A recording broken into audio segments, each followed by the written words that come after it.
It's a tale of two blocks. You don't feel safe living in that building. We've got about 17 people living in that building. One where residents can sleep easy at night, knowing that their homes will be safe if there is a fire. Because of that fire in Grenfell Tower, it's quite scary.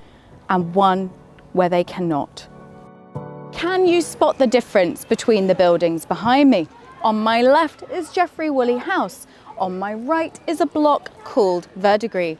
They look almost identical. They're even on the same street.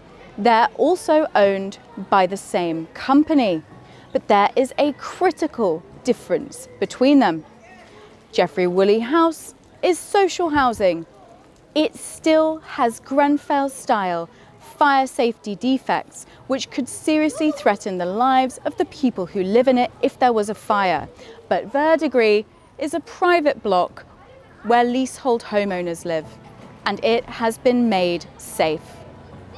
So why does this building still have life-critical fire safety defects, such as combustible insulation and missing fire breaks in the walls? The answer, according to its owner, Tower Hamlets Community Housing, is simple. There is government funding available to remediate blocks like Verdigris, which house private residents.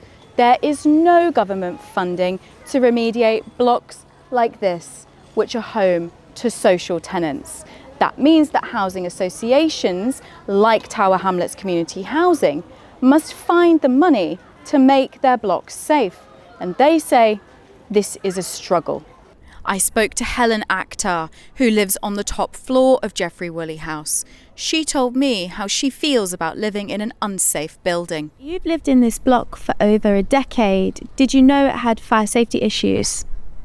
Well, first when I moved in, I didn't notice it, but now it seems like I could notice it a lot. After Grenfell, what do you think about the fact that the government provided funding to fix private blocks, like the one over there, but not social housing blocks like this one which you live in?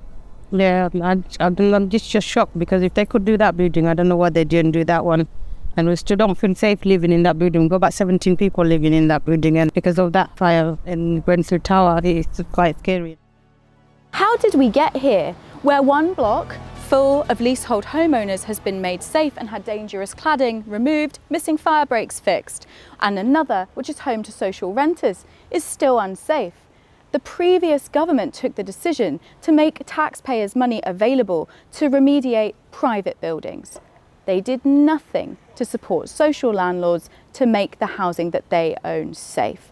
The new Deputy Prime Minister, Angela Rayner, has said she wants to speed up the process of remediation and fix the building safety crisis. But the National Housing Federation, that's the body that represent housing associations like the one that owns these blocks, have told me that without government funding, that's going to be very difficult to do.